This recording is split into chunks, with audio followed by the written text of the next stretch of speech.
Hello, and welcome to Leaders Like Us, a conversation about representative biographies with authors Kaitlyn Duling and Dr. Karen Sue.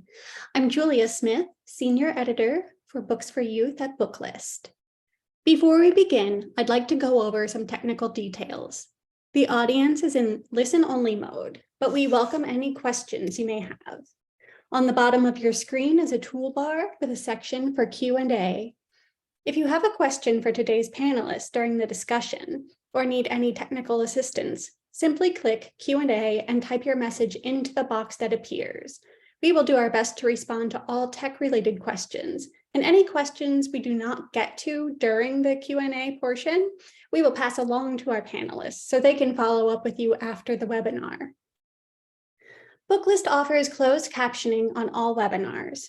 To enable or disable the captions on your screen, please look for and click the captions icon on the toolbar mentioned earlier. From there, you can select show or hide captions from the menu that appears. If you choose to enable subtitles, you can adjust the size of the captions at any time by selecting subtitle settings. If you have any trouble, please contact us at webinars@booklistonline.com. And finally, Booklist expects all participants to maintain an atmosphere of respect and fairness. Anyone who violates this standard of behavior, including engaging in any form of harassment, may, at the discretion of the organizers, be immediately removed. Now, to get started, let me get my camera on. Hi, everyone. I would just like to take a moment before our wonderful discussion that we have to briefly introduce the Leaders Like Us series.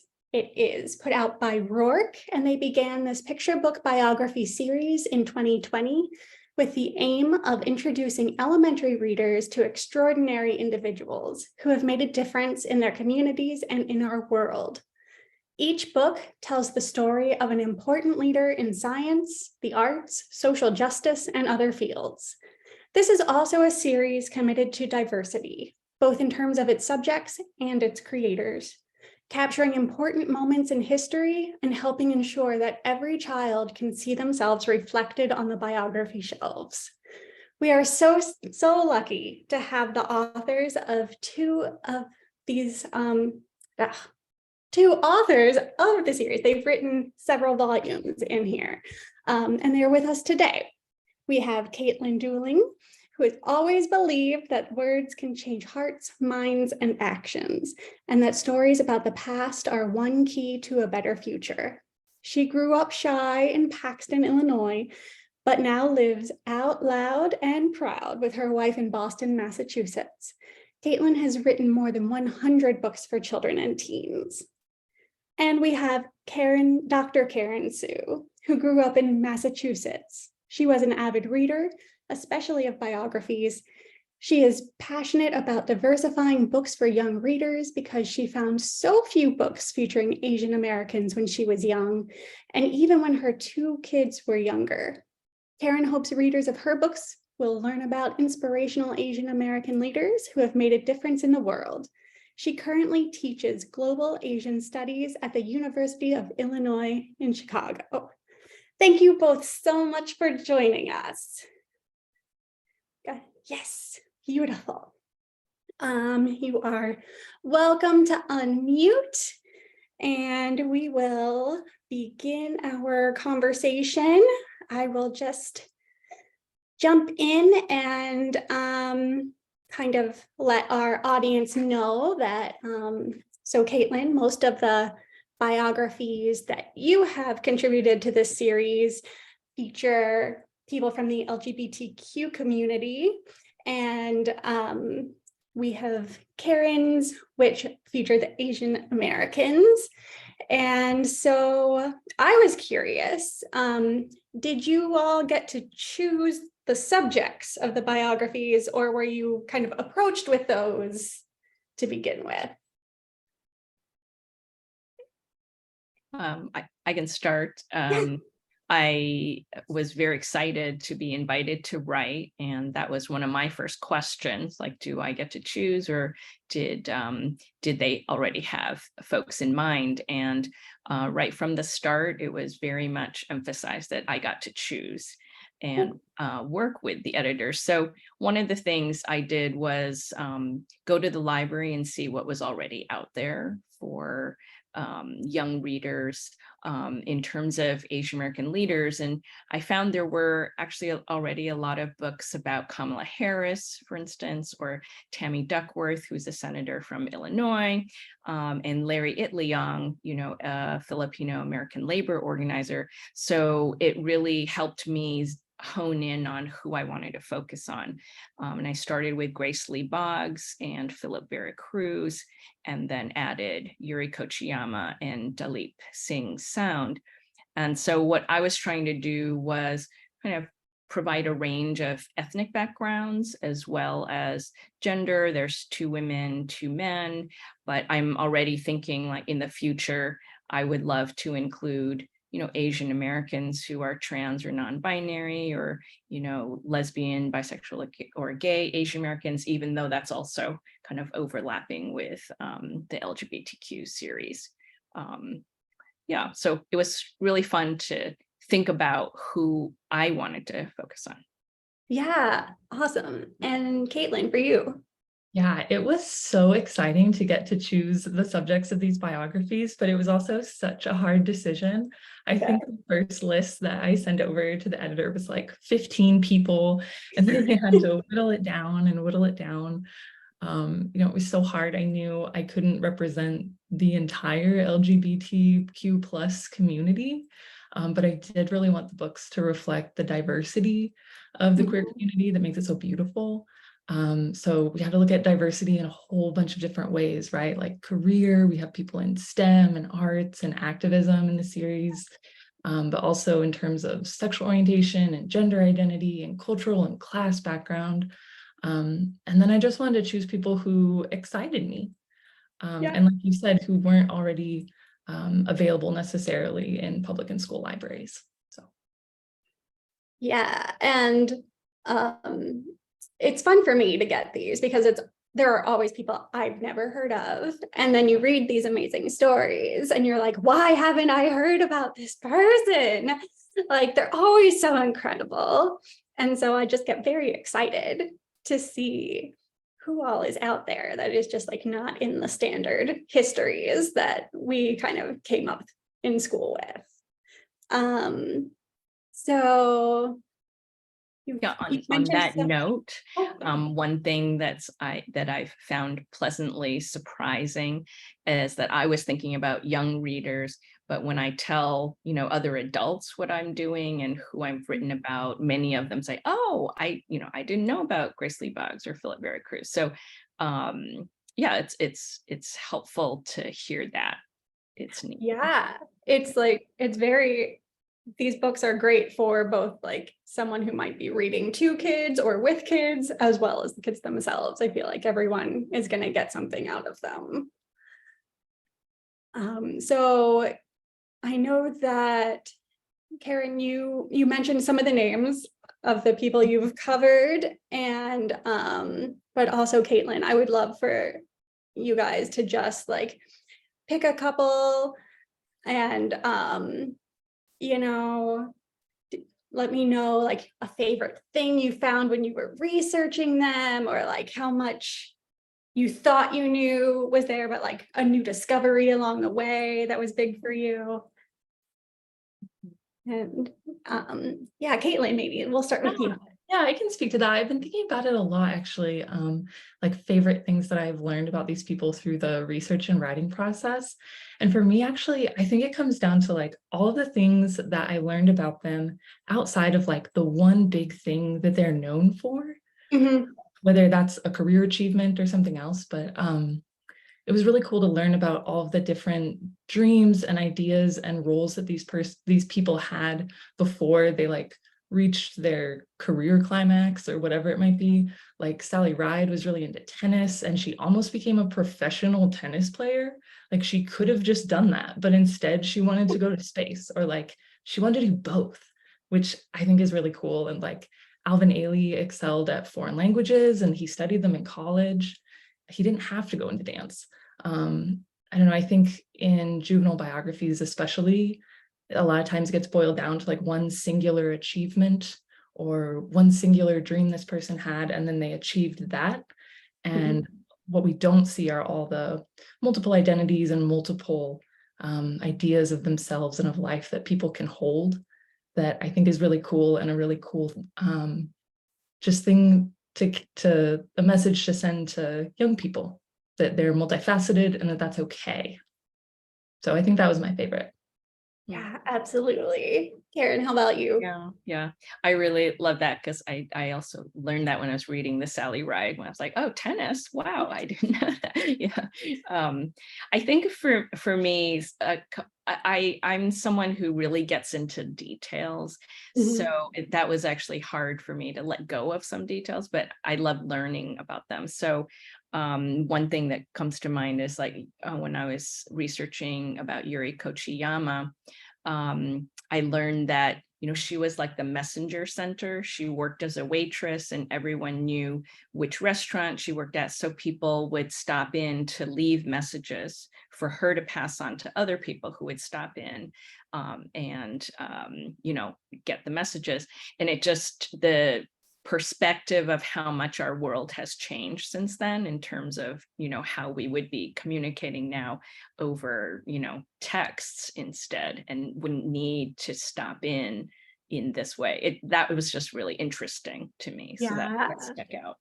Yeah, definitely. Was there like a favorite fact or something that you like really wanted to include in your books that didn't make it in there? Oh yeah.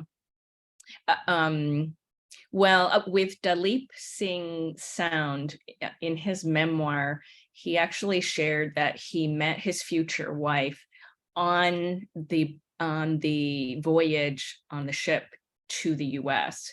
And she was a young girl at the time. And later they met again, but she had grown up, and her parents were really interested in one of his talks that he was giving. So I didn't actually work that into the story, but I thought it was an interesting fact. Yeah. Oh, I love it. Kaitlyn, did you have one? I didn't mean to put anyone on the spot. For myself, I think I had to force myself to leave out like silly technical details that I care about, or that I might have included in a different type of story. Like for Sally Ride, just stuff about the spaceships and stuff that she was on, like technical work that she did. Yeah. And, Polly Murray did so many things in Polly's life, and like went to different schools, and there was just a lot of things going on. So I had to really pare it down to like, okay, what are the big brushstrokes that we can to the youngest readers. So for sure. So for each of you, what was your writing process like, and your research process? I think I always started with trying to find other books about the people, and then I would turn to what's online in terms of like newspaper articles, or if there were films and documentaries to watch. And then I just would put everything I found in this huge document. And I relate to Kaitlyn when you're saying that you have to pare things down. There's so much there, and then we'd be like, okay, pare it down, pare it down, pare it down. So I really enjoyed the process that Carson DeLosa gives us, like first come up with an outline and then write a draft. And I think those were really helpful each time. It was about trying to get to the, broadest strokes of what's the most important about the story. I think one thing I'm going to start incorporating into how I work is when I was presenting to kindergarten through second graders, it was very challenging because these books are actually written for second to fourth graders. And I, found that I would just show the illustrations, but summarize the story even more like in a condensed way. And it was great for me to find out how many fewer words I could use to actually tell the story. And I'm like, oh, I need to do that when I'm writing, like just, try to tell the story as if to younger readers and pare it down. Yeah. Awesome. That's awesome. I love that. So much of the work of this is condensing, right? And trying to get it where our youngest readers can understand. It's so hard. To build off of that, I love what you said about the way that you do a bunch of research up front and find out like everything and then pare it down. This time, I usually do that. So especially if I'm writing something technical, like about a certain animal species or a car or something, I'm like, what is everything I can find out about this model of this Maserati? Like, let's go. And I find it out and then I just put it in a document. But for these books, you guys gave us a really nice outline of what the structure of the biography was going to look like. So I was able to kind of structure from the very beginning, like, okay, these are like the beats of the narrative arc that I'm going to need. I'm going to be looking for a quote, and I'm going to be looking for, some sort of exciting event that I can put at the front of the book and do a flash forward situation. And I found that really helpful. So I actually set up the outline, and then as I was researching, like put details onto potential spreads where I thought they might go. Yeah. That would be really cool. That's great. I'm always curious about the kind of introduction of the illustrators to the words you've written and like your reaction to that, because I know a lot of times you're not working like alongside them in the writing process. And so just like, how did you feel when you saw your stories illustrated? Well, I would say one of my favorite parts about writing was actually getting to do the illustration notes, that I got to think about, ooh, what would look cool. And so then to see what the illustrator came up with was really exciting. And that was a favorite moment each time, like, oh, how's it gonna look? And yeah. Oh, very cool. Same. I felt very similarly. I don't think I've ever done illustrated biography before. So this was really, really cool to talk to the illustrator and try to figure out what would or wouldn't work. And we had so many more possibilities, right? We weren't just focusing on what can we get a historical photograph of, but what could we create a little bit? Yeah. Yeah. And that kind of thing helps with storytelling so much too. I think it just like makes things personal in a different kind of way. And photos are wonderful and can do so much, but like, especially for this audience, I feel that like having that artwork, it just like makes history a little more accessible to those readers. So we're gonna shift gears a little bit because yes, these biographies like celebrate these amazing lives, but I mean, throughout, these are people who encountered some very serious obstacles in their lives. And was it hard to write about that kind of thing for younger readers? And yeah, let's just start there. How did you guys approach that? Karen? Oh yeah. I think it was difficult to think about how, like, again, like which details to include and what the main message would be in terms of different kinds of hardships, or like for Yuri Kochiyama, her family was incarcerated during World War II because they were Japanese American. Or for Grace Lee Boggs, she and James Boggs were fighting against police brutality. And so I would get nervous about how to present it.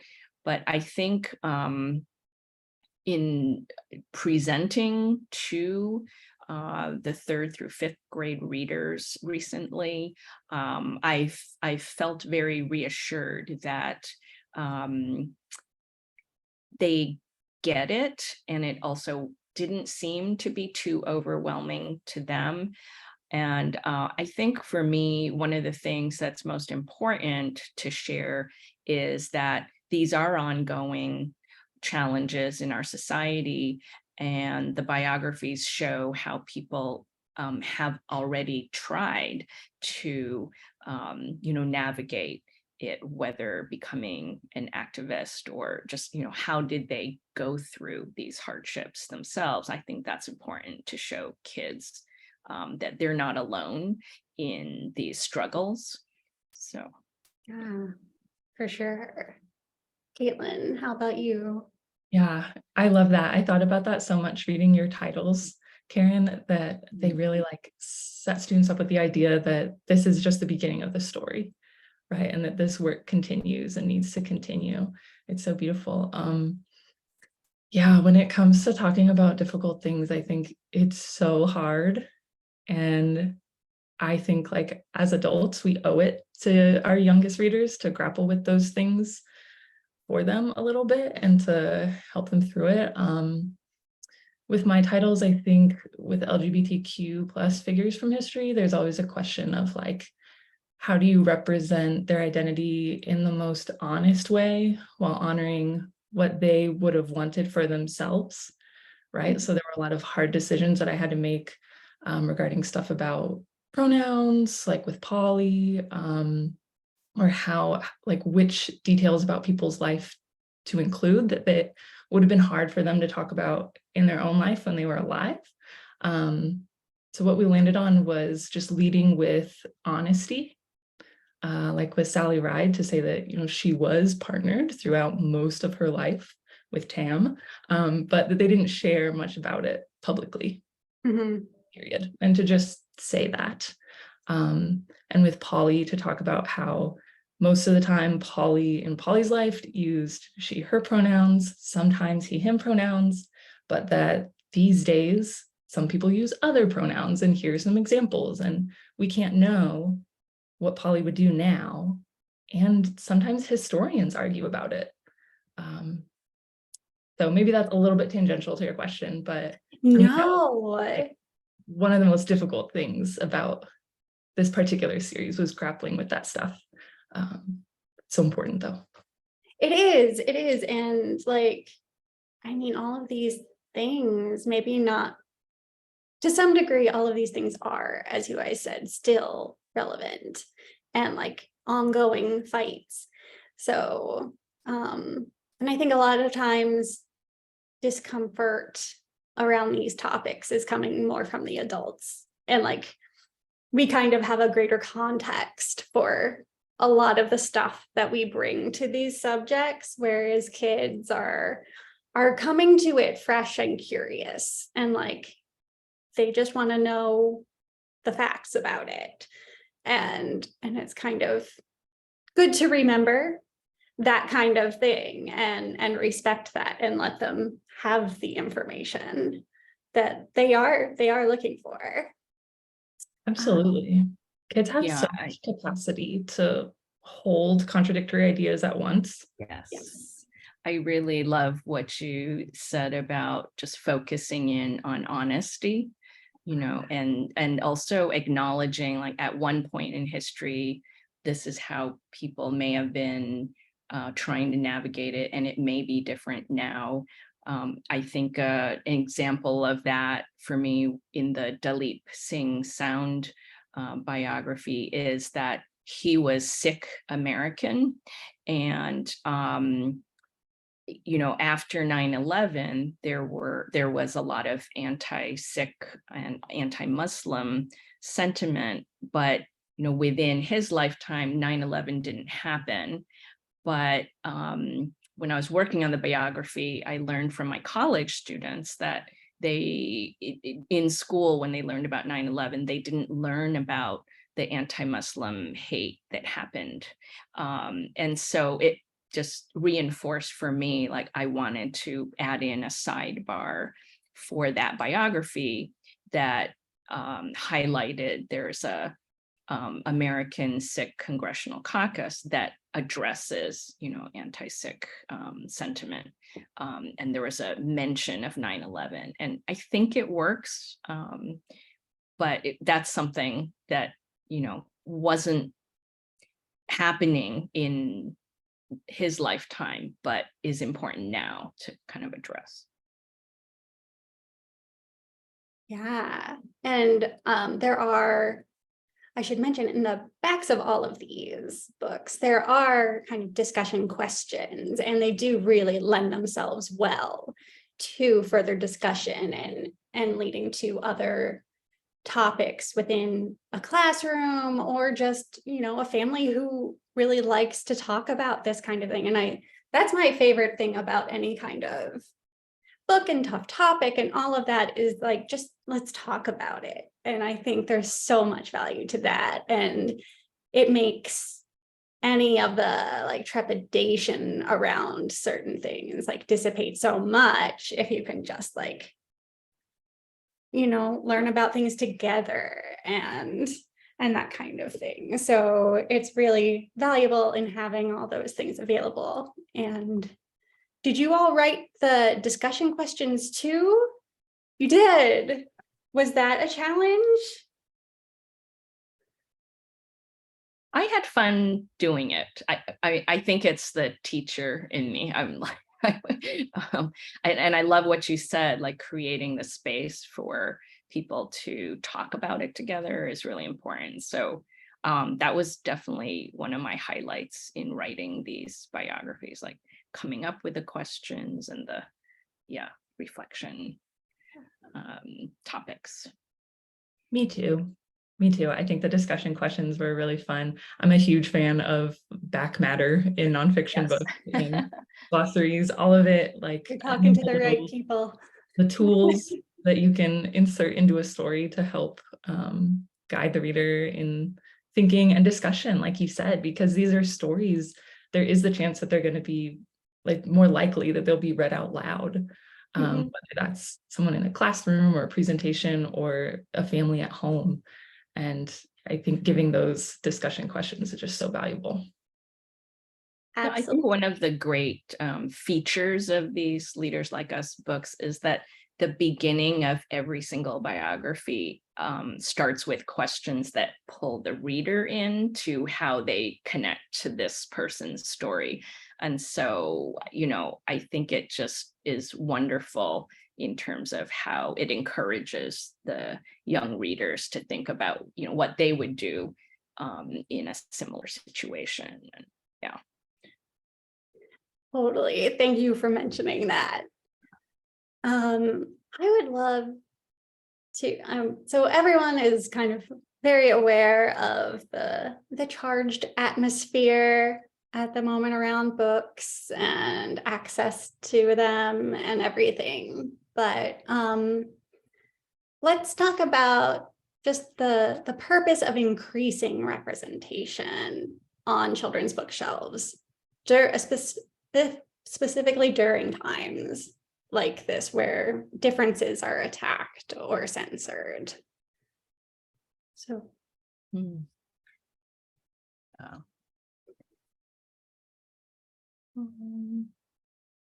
It's a big one. Yeah, sure. I'll jump in. It is a really big question. But like you said, it's a really critical time for representation in literature and in kids' nonfiction and fiction. I feel like if we create the books, they will find them. They will find ways to find them. I grew up in a really, really small town with a small public library and not a ton of access, no access in school to any books about LGBTQ Americans, but also about anybody who wasn't like me and the other few people in my small town, right? But luckily, I grew up after the rise of automated interlibrary loan. And I remember like the moment in 5th grade when it happened and suddenly I could walk up to the computer and put my library card in and I could order things from other libraries in bigger towns, and I could search my own keywords and find the like truly life-saving resources and books that I needed in order to be able to understand myself, understand other people. So for me, that was really life-saving. And I just feel like as long as we can keep creating, kids will find their way to the materials because they will know that they need them, if that makes sense. I love that. Wow. No, that's amazing. I really like your emphasis on life saving, because I think that's what worries me, that, you know, without books like this, too many young people, just it takes so long for them to really get to see themselves in books or see themselves included in school. And that really makes a difference in terms of their own feelings of, you know, belonging, self-worth, and for other people to understand who they are, which is important, you know, for everyone, just to really see the full diversity of our different communities. So I'm really thrilled that these books are out there.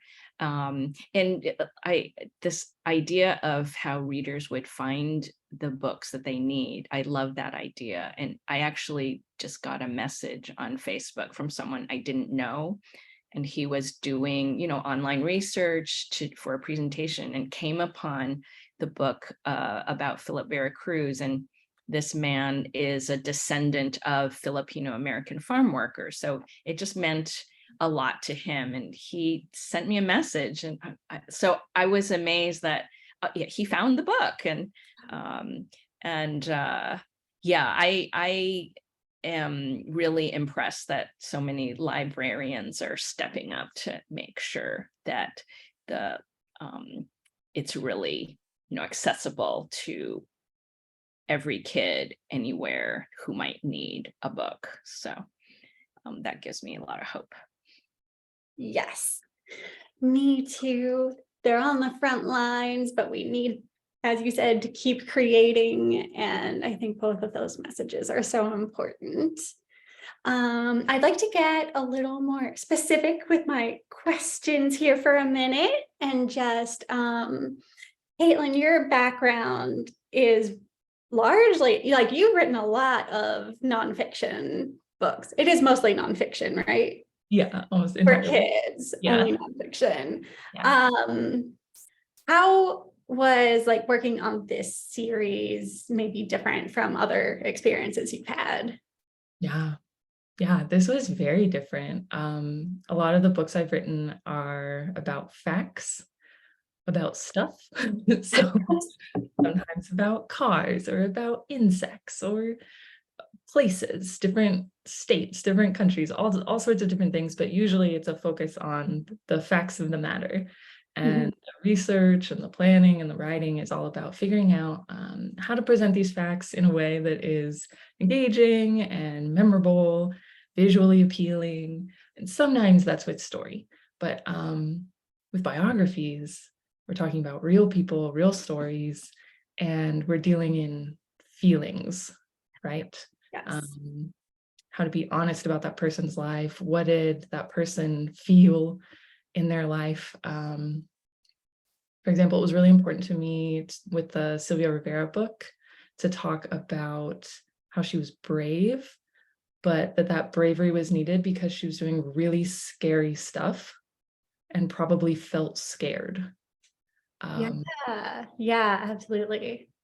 So I think, yeah, just dealing in like emotional honesty and figuring out like, what are young readers going to take away from this? What are they going to see of themselves? What are they going to see about people in the world? Like, just doing that, thinking through, like I kept reading the manuscript back and being like, okay, this time I'm 5 years old and someone is reading this to me. What am I hearing? Now I'm a fourth grader. This is for a report. I need to get some information out of this. What am I picking up? What is being lost?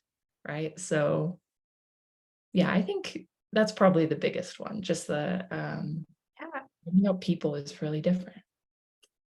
It is. And I hadn't thought about it in those terms because I haven't, I'm sure like reading, like it is different, but like that so much of your approach would be different for writing a biography. That's really cool. Karen, you are the founding director of the Asian American Resource and Cultural Center. We sort of touched on it, but can you talk a little more about like the importance of amplifying the voices of Asian Americans and also involving them in the like creation of those stories and the telling of those stories? Sure. Yeah, I've worked in higher ed for over 30 years. Not almost 30 years. And so what I'm seeing as someone who's like I've founded actually 2 student centers at different universities, and I've been involved a lot in trying to build Asian American studies programs and teaching Asian American studies. And I think over those 30 years, unfortunately, I have to say that I still just meet college students always saying, I didn't learn about this in K through 12. The one difference is more students now do learn a little bit about the history of Japanese American incarceration during World War II. And they point to it, it's a paragraph in their textbook. And so I think there's just such a great need for increasing the information in schools. And it's important because what I see is how transformational it is when students actually learn about their own history. And for non-Asian Americans who similarly are feeling very aghast that why haven't I learned this, in school? It's really helpful for them to gain those perspectives. And so,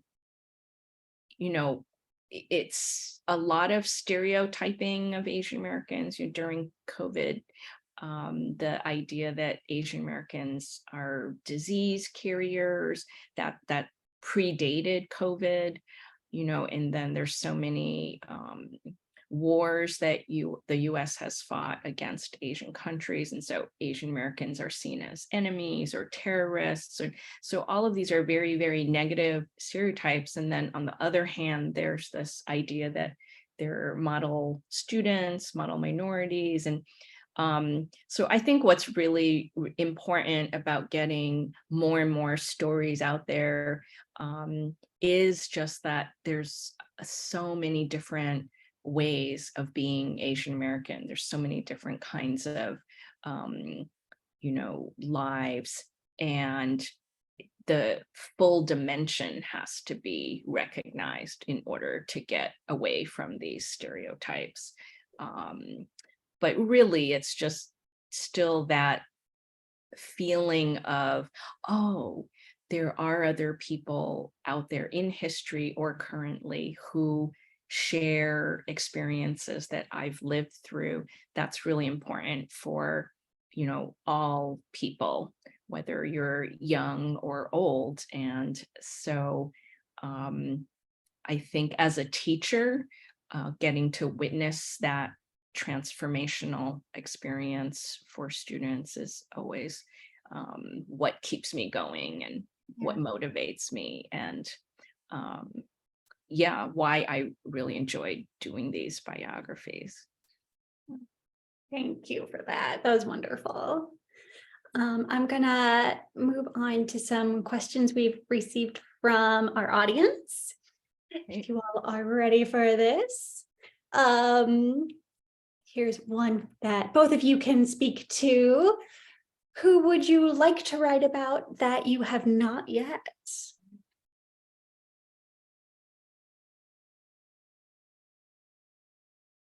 I mean, I was laughing when Kaitlyn said, you have a long, long list. And like, I started with a list of 50 people. And so but I keep adding more to it. Yeah. But currently I'm thinking about someone named Father Vien Nguyen, who was or who is a pastor in New Orleans, and he really helped the Vietnamese American community in New Orleans after Hurricane Katrina, like rebuild the community. So I've been doing a little research about him, and he's on my list. And then I was thinking about a disability activist who's Korean American adoptee and also identifies as queer, Mia Mingus.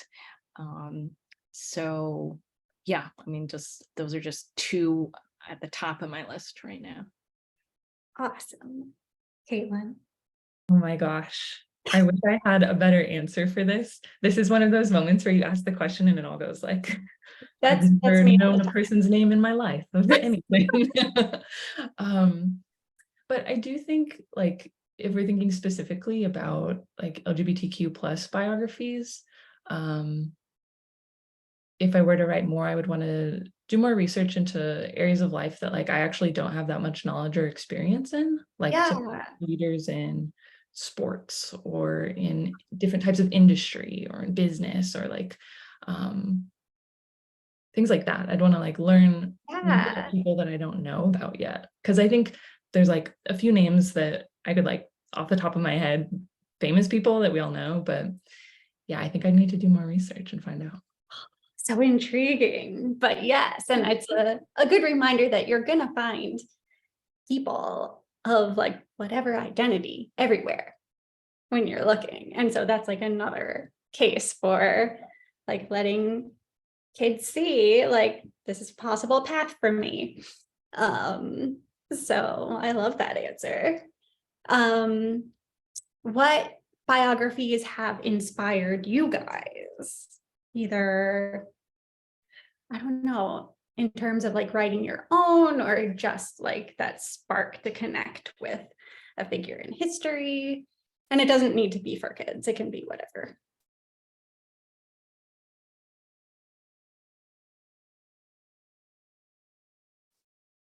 I remember when I was younger, I went through, I would say a season or a period, but it was like my entire childhood.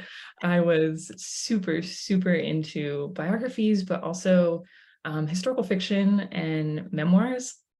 And so off the top of my head, like the things that come to mind that like inspired me to get into writing were things like Diary of Anne Frank, biographies and autobiographies of Helen Keller, like things that I could find in my school library that got me excited about, memoir and biography, but mostly like memoir and fiction written like a diary too. I was always really, really excited about. Not even specific people, just all sorts of people, whoever I could find, just let me read it.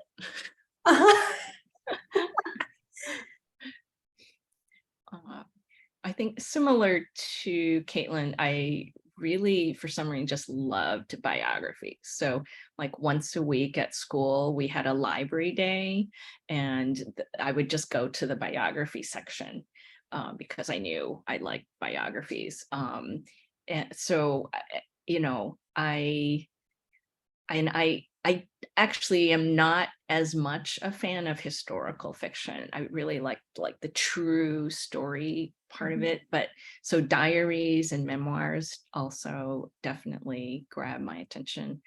I think for me, in the 70s, the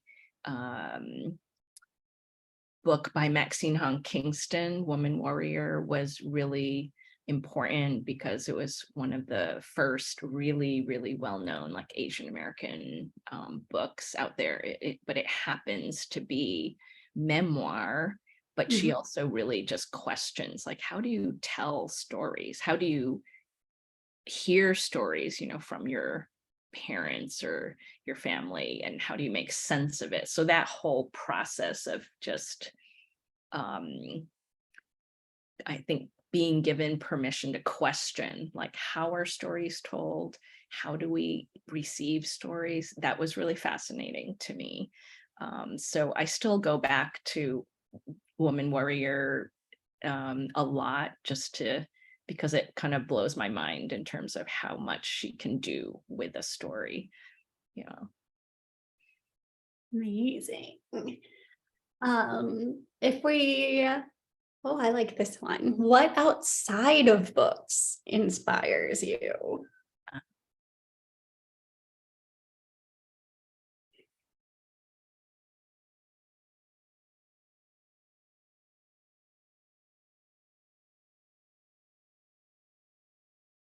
Yeah. I like watching a lot of movies, so it's still like stories and storytelling. Yeah. Yeah. Mm, yeah. I think in terms of inspiration, probably just like consuming all sorts of different types of art. It was a thing, I mean, Karen, you probably know this, like in a academic environment or on a college campus or something, that's really where I learned that, like, oh, it'll help me in my writing class if I also go to this gallery, or if I go listen to the orchestra or go do this. And sometimes it would be assigned, I had to do that. And the first couple times I was like, I don't really understand, but Yeah. it's harder as I get older to make it a practice. But I Mhm. think just exposing myself to lots of different kinds of art, lots of different kinds of ideas, even if it's something that I don't know anything about or I don't think I'm that interested in. Sometimes just going and sitting in it is Yeah. really helpful.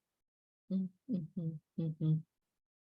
Yeah. Yeah, I definitely gravitate toward like visual art and art making and getting lost in the process. It kind of helps. If I feel stuck writing, it really helps to do art where just words aren't really involved, and it kind of opens my brain back up, and it's helpful. My wife is a huge crafter. So Uh, sometimes when either of us are feeling stuck professionally or emotionally, we will take a craft break, oh, nice.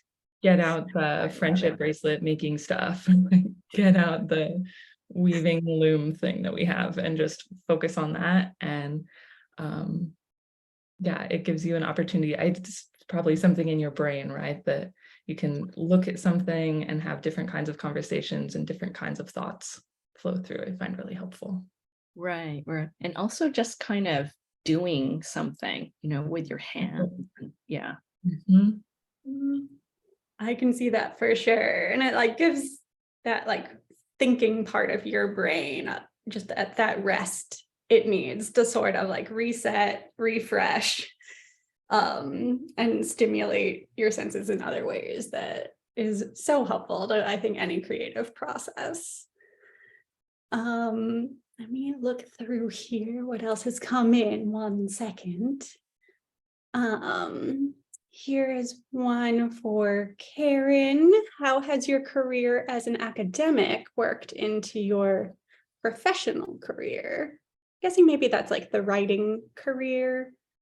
Or yeah. Hmm. Okay. That's a great question. Yeah, I guess I see it as a continuum. Like, Mm. my teaching really informs, what I want to write about. And I think um, one thing that's helpful for me being in academia is I'm not actually a tenure track faculty member, who focuses on academic research. So it gave me the space to really figure out, like, what do I really want to do in terms of writing or research work. And I turned to children's literature because I just felt like that it was so important to me as a kid to have books to read, and I still didn't see enough out there for kids, and I really wanted to do that. But also personally, I love doing creative writing and art. So like writing for children seems like the best thing to do with those two passions. Yeah. Absolutely. I will say I've also used it the other way now in my college classes. I have students, create zines or write storybooks, and it's been very helpful. They think they like the different way of thinking. So yeah. Oh, I love that. That's great. And it's definitely more fun to grade those than to read like a research paper. So. Yes. So this is one of my fellow editors. This is a question he will throw out there often in interviews, and I always love it. What part of this project brought you joy?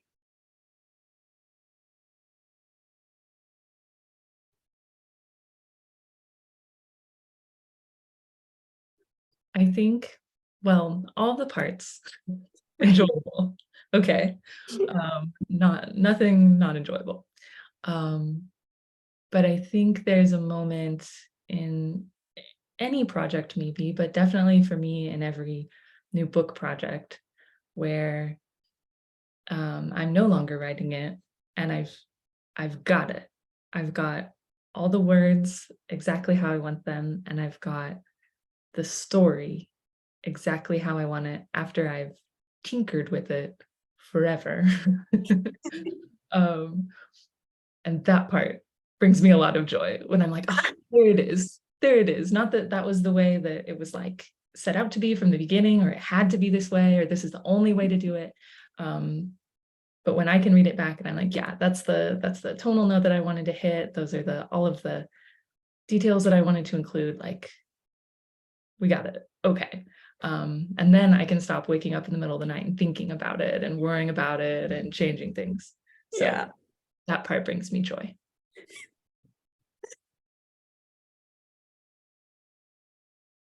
Erin.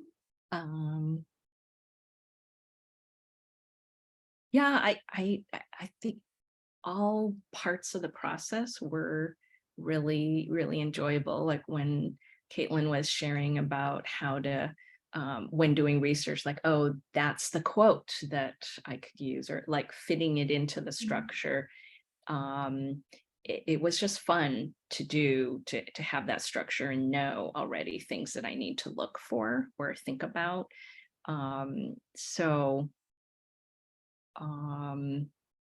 Yeah, and I think readers will have noticed there's a moment in each book where there's a sentence where it's like a life-changing moment, and so there's the sentence with the ellipses, and it was really fun to try to figure out what's that moment going to be, and then how to craft that sentence, but then seeing it in the final copy as like sometimes the sentence is a different color and the words are bigger. It's just like all of that coming together is really satisfying. Yeah, and it is fun, the process.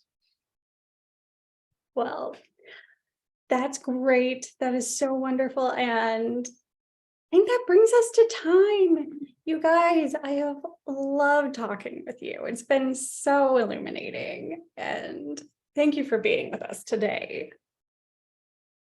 Thank you. Thank you for hosting. This has been a joy. This is the joy part. Yes, definitely. We got it. Well, I've got a few more parts of the thing to get through. If you want to shut off your cameras at this point, you are welcome to while I do that. But thank you again so much for being here. All right, I will also stop my video. And so In terms of our housekeeping, tomorrow, all attendees will receive an email containing links to today's video recording, title list, and a certificate of completion. For more about Booklist webinars, be sure to visit booklistonline.com/webinars, where you can view archives of past webinars and register for upcoming ones like those you see here. ALA's annual conference is in our hometown of Chicago, and Booklist has tons of panels, awards shows, and giveaways happening all weekend long. Join us on the graphic novel stage for 2 read graphic panels, author signings in our booth, including a Jerry Craft signing on Sunday, June 25th, and panels discussing book challenges, diversity, and accessibility in audiobooks, and our new magazine, Booklist Reader. Stop by booth 3729 for details, free swag, and more. See you there. Recently, ALA's Office for Intellectual Freedom reported 1,269 demands to censor library books and resources in 2022, the highest number of attempted book bans since ALA began compiling data about censorship in libraries more than 20 years ago. Join the Unite Against Book Bans campaign to help protect the freedom to read and to empower readers everywhere. Visit uniteagainstbookbans.org for more information, resources to donate, and more.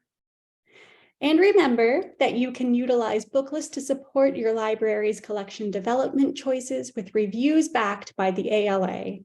We have a special webinar subscription offer, and don't forget that your subscription dollars help ALA advocate on behalf of libraries, assisting those facing an unprecedented number of book challenges. Email us at info@booklistonline.com for more information. Thank you for joining us for today's webinar, and one more huge thank you to our author panelists and to our sponsor, Rourke Educational Media. This concludes today's webinar. See you next time.